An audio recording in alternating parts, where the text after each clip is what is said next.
The North Korean attack on the South in June 1950 caught the US and its allies by surprise. While the US Army faced a brutal and costly process of re-equipping and relearning as it attempted to resist the communist attack, the Air Force began the war in rather better condition. US air power in the region was centered around the Far East Air Force, or FEAF, which had been established in Brisbane, Australia on June 15, 1944. Having variously been headquartered in Hollandia on New Guinea, then Tacloban on Leyte Island in the Philippines, and finally Fort McKinley on Luzon, the Japanese surrender saw FEAF HQ move to Tokyo in September 1945. There it was based in the impressive 8-story Meiji building, looking over the forest to the Imperial Palace. Between December 6, 1945 and the 1st of January 1948, FEAF was rebranded as the Pacific Air Command of the US Army, or PAC-USA, before reverting to FEAF. Its area of responsibility spanned Japan, the Ryukyu Islands, the Marianas, and the Philippines, and it was to provide a mobile air striking force in support of US Army and US Navy operations. In 1950, its territory didn't include Korea as the US had withdrawn 2 years prior, assuming that there would be no trouble there. Soviet strategic forces expanded in the post-war period, culminating in the detonation of their own atomic bomb on the 29th of August 1949. Although anti-communist sentiment in the US was yet to reach the level of paranoia it would in the 1950s, FEAF's mission became more defensively minded in the latter years of the 1940s. Its primary mission was therefore to defend Japan and US bases in other countries from Soviet atomic or conventional bombing. That tasking was reflected in its order of battle. FEAF's official history optimistically suggests that its chain of command was through Douglas MacArthur to the Joint Chiefs, but in large part FEAF was the Supreme Commander's private air force. From April 1949, the force was commanded by Lieutenant General George E. Stratmeyer, a genial but tough former B-29 commander and pilot who had led the Allied air forces in the China-India-Burma theatre during the war. Alongside its military responsibilities, FEAF played its part in the rebuilding and occupation of Japan's home islands. Functionally, this meant clearing and re-establishing base and support infrastructure that had been destroyed in US attacks, as well as coordination of the large and ongoing airlift of people and equipment to and from Japan. Now in peacetime, administration and accounting cast a longer shadow over everything FEAF did.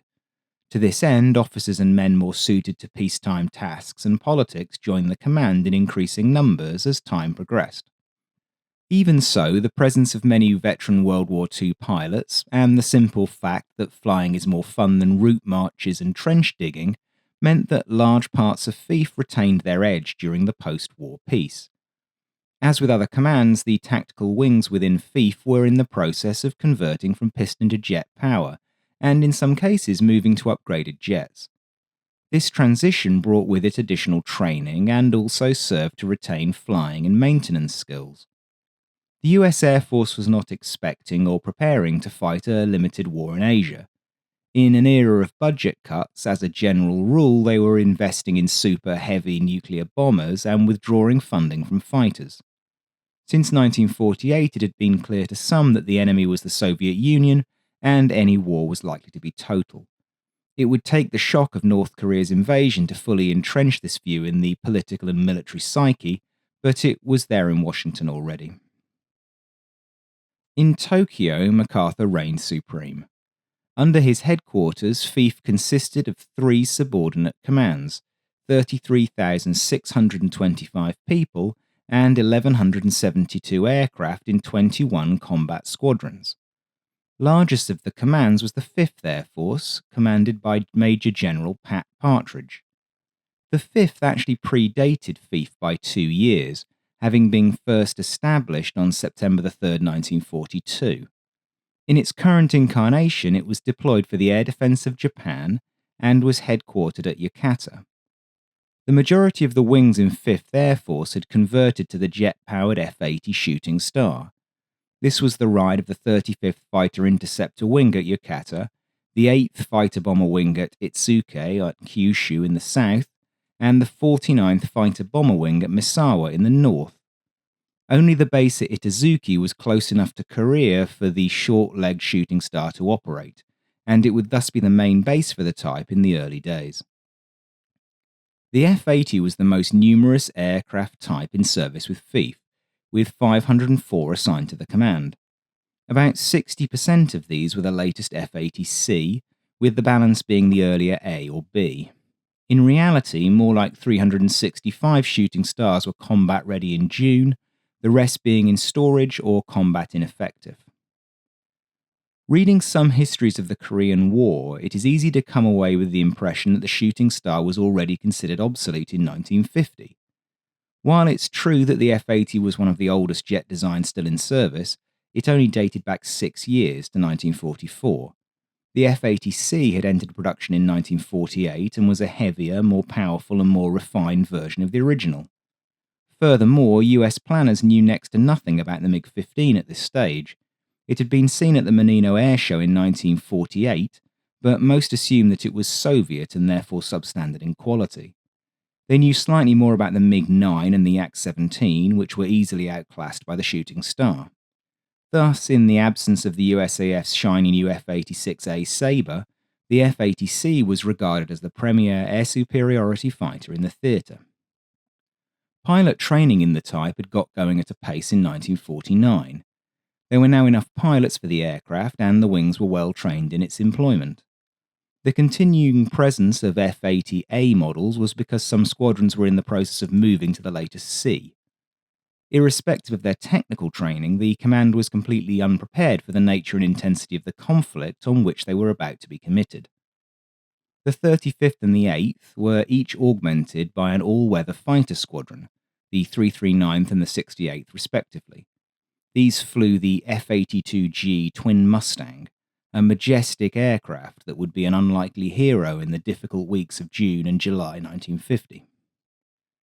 The Twin Mustang was not a particularly successful aircraft. It was hamstrung by unreliable Allison engines and suffered from some unfortunate visibility issues that made it a challenge to land at night. But what the Twin Mustang did have was range. It could fly as far as 2,500 miles while carrying a reasonable radar, 6 machine guns, and a variety of rockets. Given the F-80's lack of range and the relative weakness of the aerial opposition, the F-82 would give FIF an essential means to establish air superiority in the early days of the conflict. Since they had recently converted from the F-51D Mustang, most of the day fighter wings retained some of these aircraft for a total of 47 potentially available, albeit not necessarily in tip-top condition. Pilots were essentially current with the type, and the maintainers knew them inside out. The intention had been to scrap these aircraft locally given their obsolescence, but this had yet to be carried out. Yokata also hosted the 8th Photojet Tactical Reconnaissance Squadron, flying the RF-80A version of the Shooting Star. The RF-80 was a fairly makeshift reconnaissance platform that essentially exchanged the nose of an F-80 with one fitted with 3 cameras, while upgrading the navigation systems. It suffered from the same range issues as its tactical relative, but even so it was reliable and sufficiently fast to easily evade the North Koreans' Yaks. Strike capabilities were less prominent in 5th Air Force, being provided by the 3rd Light Bombardment Wing and their 2 squadrons of B-26 Invaders. The B-26 was the most plentiful bomber in FIF, with 73 in the inventory. However, only 26 of these were actually available for combat on June the 25th. The 374th Troop Carrier Wing flying the C-54 Skymaster rounded out 5th Air Force. Again, these would be unexpectedly heavily employed in the early weeks of the war. In total, FIF had 179 transports of various kinds on its books. The second major formation was the 20th Air Force in Okinawa, responsible for the defense of Okinawa and the Marianas. FIF's primary striking forces were within the 20th in the form of the 19th Bombardment Wing and its B-29 Superfortresses. Only 5 years prior, the Superfortress had been classified as a super heavy bomber. Now it was a mere medium bomber. The 19th were based at Andersen on Guam, supported by the 31st Very Long Range Photo Reconnaissance Squadron at Kadena, which flew 6 RB-29s. The 19th were pretty interesting in that they were proudly not a part of the new Strategic Air Command. Their aircraft thus lacked the circle, squares, and letters on the tails of SAC aircraft. Not being part of SAC and thus being at the end of the supply chain for B-29 parts made the 19th something of a ragamuffin outfit. They were the last to get everything, particularly uniforms and flight gear like leather jackets and flight suits, but also maintenance equipment and spares. The supply store of uniform was basically just a pile of whatever they'd been sent, leading to crews looking like a motley bunch relative to the immaculately turned out SAC men. By contrast, the 31st was part of SAC and it flew with an X in a circle on their tails. Officially, the 19th had 27 aircraft on strength in June 1950. Later analysis has suggested 22 B-29s plus 24 WB-29 weather reconnaissance aircraft. Either way, it's not a lot of bombers. Air defense of the region fell to the 51st Fighter Interceptor Wing and its ubiquitous mix of F-80s and F-82s. The 51st had mainly received cast-off F-80As from Japan. Their strength at the outbreak of war was 61 aircraft. The final major component of FIF was the 13th Air Force at Clark in the Philippines. This formation was essentially solely composed of the 18th Fighter Bomber Wing and its F-80Cs. More C-54s from the 21st Troop Carrier Squadron were also at Clark, as were a handful of tired old RB-17s of the provisional 6,204th Photo Mapping Flight. FIF was supported by a sprawling logistical complex known as the Far East Material Command, or FEMCOM. It occupied the former Tachikawa aircraft factory outside Tokyo. Another underappreciated but essential part of the command's mission over the vast seas and oceans for which it was responsible was 3 SB-29 and 23 SB-17s operated by the US Air Rescue Service. These heavily modified bombers carried air-droppable lifeboats, surface search radars, and other equipment to locate and rescue downed aircrews. Korea would mark a turning point in their techniques and tactics. As it was, FIF was training and readying itself for war with the Soviet Union, in which it would defend its bases and its host cities before turning to the offense against Communist China and Soviet Russia's Far East. It's also worth noting the presence of No. 77 Squadron RAAF in Japan as part of the British Commonwealth Force there. They were the only formation in theatre to fly the F-51D Mustang as their primary aircraft. There was also a single Navy task force in the area, centred around the 36,000-ton Essex-class fleet carrier USS Valley Forge. The carrier had only arrived from the west coast in May and was docked in Hong Kong when the news of the invasion came through. Her air group was in the process of transitioning from pistons to jets. The fighter complement consisted of F-9 F-2 Panthers, which were slower but more heavily armed and longer ranged than the Air Force's P-80C. Strike duties fell on the aging but dependable F-4U Corsairs and the heavier Douglas AD Sky Raiders. Because it would be able to operate close to shore, Valley Forge would be essential in providing close air support in the early days.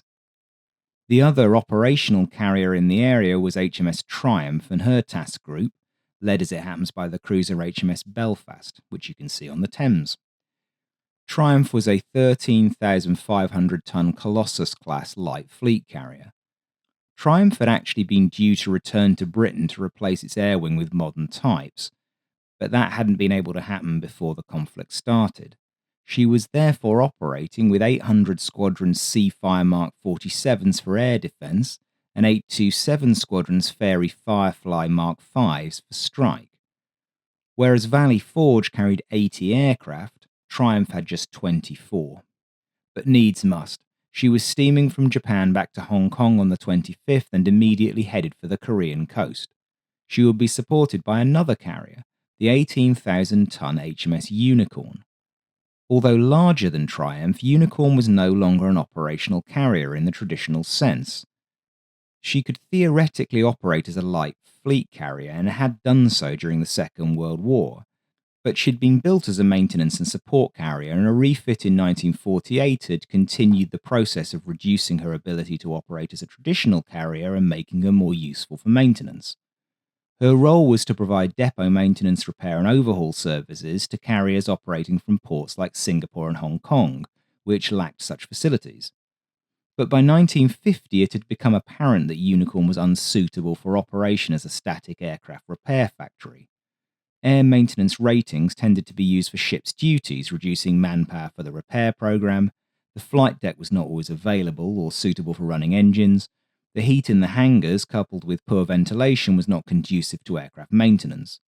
The Navy therefore decided to upgrade facilities at Singapore and refit Unicorn. She therefore docked at Singapore on the 20th of June and work commenced to unload her in preparation for entering the naval dockyard for a refit before departing for the UK in mid-August. The invasion put a halt to that process. She was now required to remain on station. Her return home was cancelled and stores, ammunition and aircraft were hastily re-embarked when she was ordered to sail at short notice to ferry reserve aircraft and stores for Triumph. Over the course of the war, Unicorn would be an essential support for active Royal Navy carriers operating off the peninsula, but she would not fly off any sorties of her own. In addition to the 104 aircraft available on carrier decks, on the day of the invasion, FIF had 1,172 aircraft on charge, of which 657 were combat capable. No one in the command had considered the possibility of a serious North Korean attack on the south, but then few in the west had. The 25th of June 1950 was a Sunday. It was supposed to be a day off for most in the command. That wouldn't be how it would pan out.